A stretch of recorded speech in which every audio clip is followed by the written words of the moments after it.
Yo, salut Mugiwara, c'est Chapeau de Paille, j'espère que vous allez bien. On se retrouve aujourd'hui pour la review de l'épisode 3 de My Hero Academia. Alors un épisode qu'on pourrait qualifier un petit peu en deux parties, ouais, c'est un peu deux épisodes en un, vu qu'on va suivre un petit peu la première partie avec Midoriya et donc All Might, voilà ce qu'on avait vu dans la preview avec l'entraînement, voilà, de toute façon ça avait été un petit peu annoncé, ça avait été un petit peu teasé. Puis une deuxième partie, alors que je pensais pas qu'on verrait aussitôt, voilà, je pensais que cet épisode en entier serait consacré sur l'entraînement de Midoriya avec All Might, alors que non, il n'en est rien. Au final, l'épisode il va être un peu plus rapide que les précédents. Voilà, les précédents, c'était quand même un gros condensé, mais au final, on n'avançait pas tant que ça, si vous voulez, dans l'absolu. Alors que là, quand même, on va quand même pas mal avancer en un seul épisode, et puis on va voir pas mal de choses. Et donc, pour commencer, comme je vous disais, avec All Might et puis Midoriya, donc All Might qui a décidé donc de prendre Midoriya sous son aile et puis de lui enseigner et de lui apprendre donc, tout simplement à devenir un super-héros et de lui faire subir un entraînement assez rigoureux, assez intensif. Et comme il va nous l'expliquer, de toute façon, voilà, je casse un peu le mythe directement, mais il lui apprend donc son individualité, voilà, qui est quand même un des plus grands secrets de ce monde. Voilà, Midoriya prend bien la peine de le préciser, donc il peut la transmettre à un autre super-héros, voilà, que c'est son individualité, donc son alter, comme on dit dans le jargon, j'allais dire ça, non, comme ils l'ont traduit dans l'épisode, d'ailleurs, mot que je déteste parce que je vois pas, moi, que ce soit la traduction en anglais, enfin, je vois pas alter quoi, soulever des haltères. Non, non, je déconne, mais juste, je suis plus, moi, de toute façon, je vous l'ai déjà dit depuis la première review, je suis plus habitué au terme individualité, donc voilà, quand je parle d'individualité, pour vous, si ça vous parle pas, c'est les haltères, voilà, comme ça, au moins, c'est clarifié.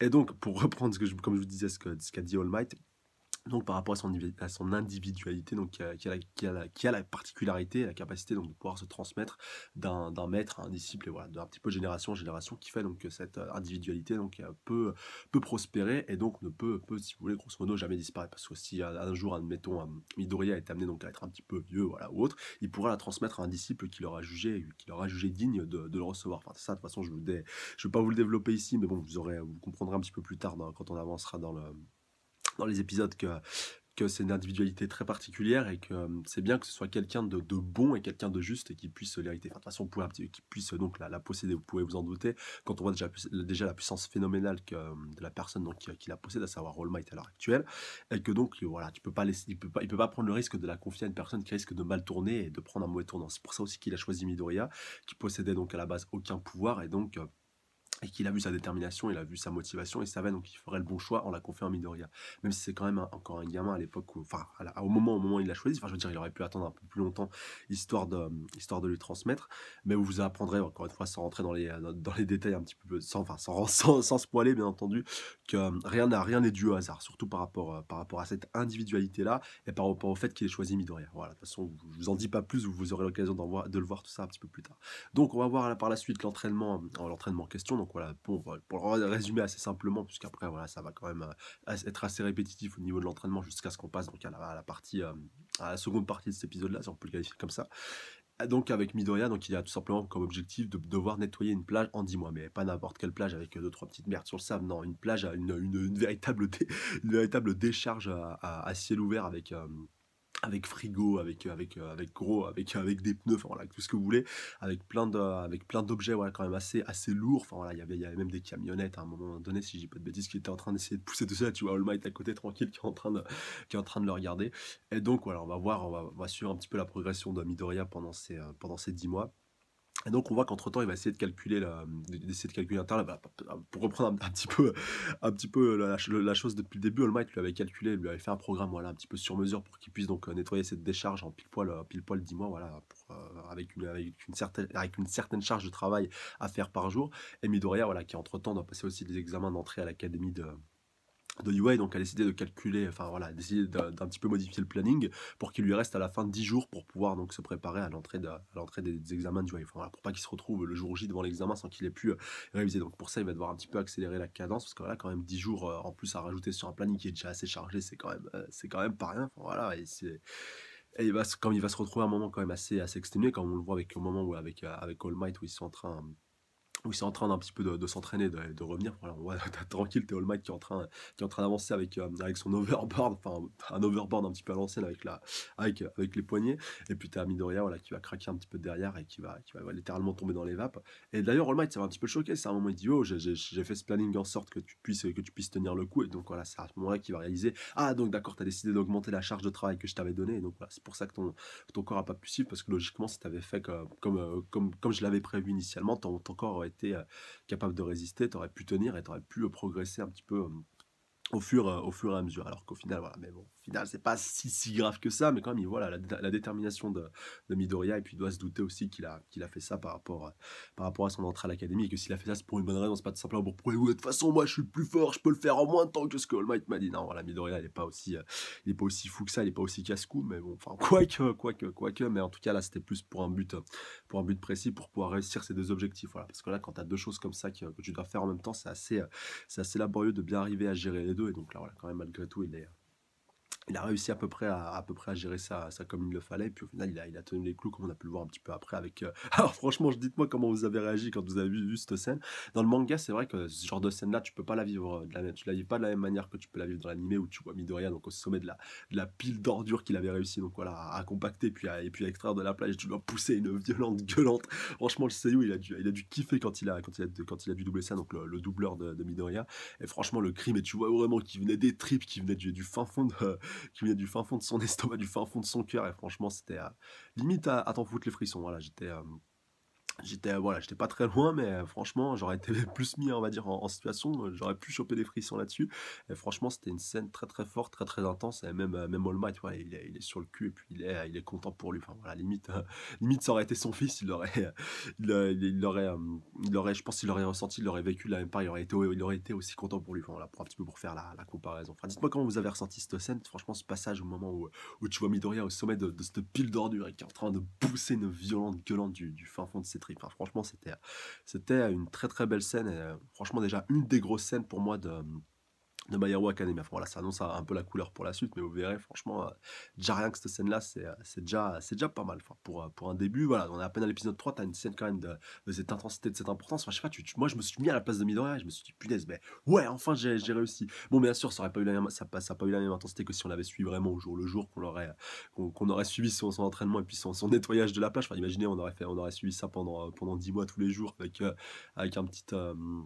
avec un petit aperçu du travail de Midoriya. Voilà, je passe 5 minutes par jour de voir ce que Midoriya avait fait sur la plage, et puis au bout des 10 mois, tu vois ça. Enfin, imaginez, mettez-vous un petit peu à sa place, mettez-vous un petit peu à la place de All Might. Enfin, voilà, ça devait juste être complètement ouf. Et donc, comme vous l'avez pu l'observer après cet entraînement rigoureux de 10 mois, quand même, Midoriya, il a pris une certaine carrure. Enfin voilà, maintenant, il a des pecs vraiment de partout. Il est bâti vraiment comme un athlète. Bon, voilà, ça rappelle forcément Saitama dans One Punch Man, avec son entraînement rigoureux, intensif de 3 ans. Bon, là, après, je pense, un petit peu pour casser le mythe, je pense pas non plus que Midoriya aurait la même puissance que lui. Puis surtout, il a pas perdu tous ses cheveux. Donc voilà, ça va être quand même assez important à souligner. Mais au moins, lui, contrairement à ce pauvre Saitama, il aura réussi à garder tous ses cheveux. Et puis voilà, on peut mettre un petit peu aussi en parallèle cet entraînement intensif. Enfin, je sais pas si l'auteur de My Hero Academia s'en est un petit peu inspiré, mais bon, voilà. Enfin, je pense on peut dire que c'est un poil inspiré, mais au final, voilà, vous verrez bien que les pouvoirs de Midoriya n'ont rien à envier à ceux de Saitama. Voilà, ce sera pas du tout le même délire ni le même concept. De toute façon, il a déjà été mentionné dans cet épisode, le pouvoir donc de all for One, ouais, en anglais. Moi je suis plus habitué à tous pour un en français. Donc oui, All for One. Et puis voilà, je veux pas trop vous en déballer, je vais même rien vous déballer tout de suite, vu que rien n'a été dit dans l'épisode. Surtout ça, c'est très important, mais on aura l'occasion de le voir, je pense aussi. Ouais, dès le prochain épisode, de toute façon, vous aurez l'occasion de voir ce pouvoir très particulier en action. De toute façon, vous devez à peu près vous en douter, vu qu'on a déjà vu All Might un petit peu s'en servir, même si on sait pas trop encore comment cette individualité fonctionne dans les détails. Donc voilà, vraiment, parenthèse fermée pour All for One. Ouais. En anglais, c'est vrai que ça passe un petit peu mieux. Dites-moi si vous préférez All for One ou tous pour un, mais ouais, quand même All for One, si j'arrive un petit peu à me l'imprimer dans la tête, ça pourrait peut-être que je l'adopterai d'ici quelques chapitres ou épisodes. Voilà, pour ceux qui suivent aussi les reviews des chapitres. Et d'ailleurs, ouais, petite précision, première fois que la review d'un épisode sera avant la review de chapitre. Voilà, chapitre quand même que j'attends avec impatience. Ceux qui suivent les chapitres savent très bien de quoi je parle. Bref, donc pour reprendre après la deuxième partie de cet épisode, qui va être donc centré sur l'examen à l'Académie du Wayne, donc qui va faire apparaître donc de nouveaux protagonistes qui, vous en doutez, de toute façon, vous l'avez vu dans le générique, donc c'est pas du spoiler, mais je vous donnerai pas leur nom. Donc avec deux personnages quand même, deux nouveaux personnages qui sont apparus, voilà, qui ont été en interaction avec Midoriya, donc en dehors donc de Bakugo, mais bon, Bakugo, voilà, vous en doutez que lui aussi on aura l'occasion de le revoir par la suite. Donc à commencer par c'est déjà commencer par Midoriya, comme je vous dis, qui arrive à l'académie du donc prêt pour passer son examen. Donc là, il dit: «Ouais, je suis au taquet, je suis au taquet, je suis au taquet» et comme un couillon, il se croise les pieds. Donc voilà, il a 2 doigts de se taper la honte en se gamelant et bien comme il faut. Jusqu'à ce qu'une petite fille, voilà, assez gentillette, assez voilà, une petite fille de son âge qui va elle aussi très vraisemblablement passer l'examen, arrive donc à le bloquer in extremis dans sa chute. Donc elle le bloque, après donc elle le relâche, après elle le rebloque et elle le redresse. Donc ouais, une individualité visiblement, en tout cas, quoi, de ce qu'on peut voir assez intéressante vu qu'elle peut peut-être, bloquer les personnes, ouais, enfin voilà, je sais pas, je le dis un petit peu au pif, voilà, ça peut être assez intéressant. Je sais pas, admettons, imaginez en combat, tu combats contre cette fille-là, tape, elle te touche, tu paralysé, tu peux plus bloquer. Enfin voilà, c'est quand même assez cheaté quand tu le regardes, surtout c'est là une grande force physique, mais voilà, ça peut avoir quand même pas mal d'utilité. Et on voit quand même que par rapport aux différents types d'individualité, il y a tu peux avoir à peu près tout et n'importe quoi. C'est ça quand même qui est complètement ouf. Et donc on voit que cette petite fillette, donc voilà, enfin cette petite fillette, elle a quand même à peu près l'âge de Midoriya, donc voilà, c'est plus tout à fait une gamine, c'est presque, on pourrait peut-être la qualifier presque ado, mais c'est vrai qu'avec son visage un petit peu poupon, même Midoriya, voilà, au final, il fait pas si vieux que ça, enfin en tout cas, ces différents contemporains, même si Bakugo, voilà, si on prend Bakugo à peu près comme exemple, il peut faire déjà un petit peu plus vieux, bon bref, voilà, je vais arrêter d'épiloguer là-dessus, donc qui lui dit, voilà, ce serait pas très malin donc de tomber en arrivant, et puis donc voilà, il sympathise assez vite et puis Midoriya lui la remercie comme il se doit.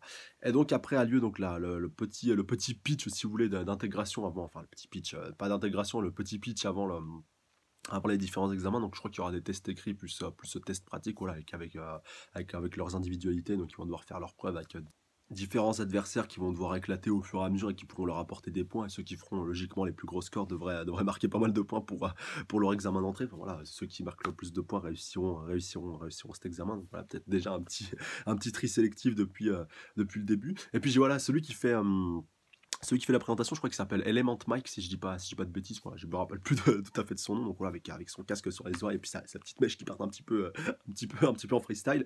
Et donc voilà, qui lui sera et puis est, de toute façon je peux vous le dire maintenant, donc c'est un prof donc de l'académie, voilà, donc, qui se charge un petit peu du recrutement des nouvelles, enfin du recrutement, qui se charge un petit peu de l'examen d'entrée. Donc on aura l'occasion de le revoir un petit peu par la suite et vous verrez, voilà, quand même qu'il est assez cool et qu'il est assez classe. Vraiment, en tout cas, c'est un héros que j'aime bien. Enfin, dites-moi dans les commentaires par rapport à l'aspect qui renvoie, par rapport à son chara design, au style qu'il a, un petit peu comme il a enfin voilà, après on n'a pas trop l'occasion de le voir pour l'instant en action, ou en tant que prof, ou en tant que héros, enfin encore moins en tant que héros.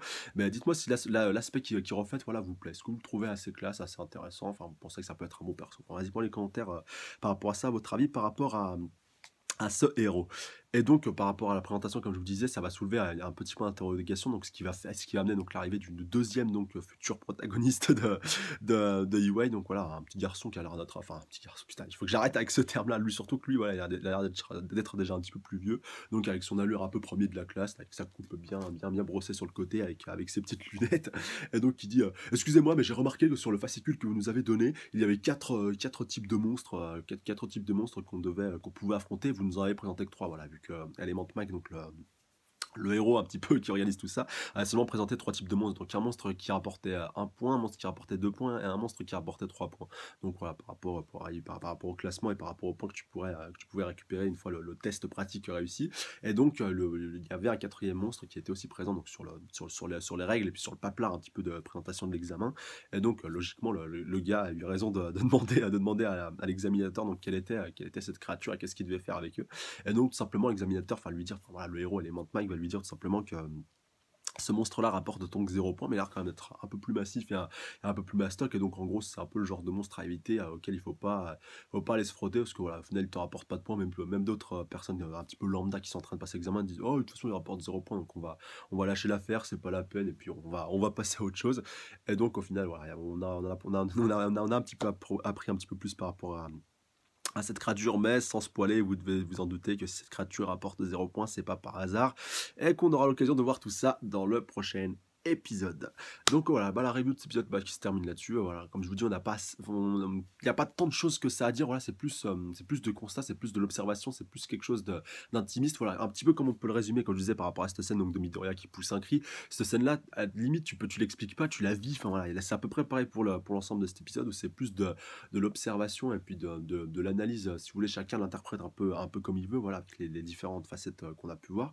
Et au final, il n'y a pas tant que ça à résumer, il n'y a pas tant que ça à en dire comparé par exemple aux épisodes précédents, voilà, qui introduisaient vraiment l'univers. Ne vous inquiétez pas, on va retourner vraiment au vrai bail déjà au prochain épisode, ouais, on va retourner un petit peu au vrai bail avec de la vraie baston. Donc peut-être pareil, pas trop de choses à dire, mais une fois que on sera rentré vraiment au cœur de UA, parce que là, vous devez vous en douter, de toute façon, ça va arriver immanquablement à un moment ou à un autre. De toute façon, ça va pas trop tarder, à mon avis. Mais là, à ce moment-là, va découvrir donc beaucoup d'autres choses, beaucoup de nouvelles choses. Et à ce moment-là, donc, je pense j'en aurai un petit peu plus à dire par rapport à tout ça.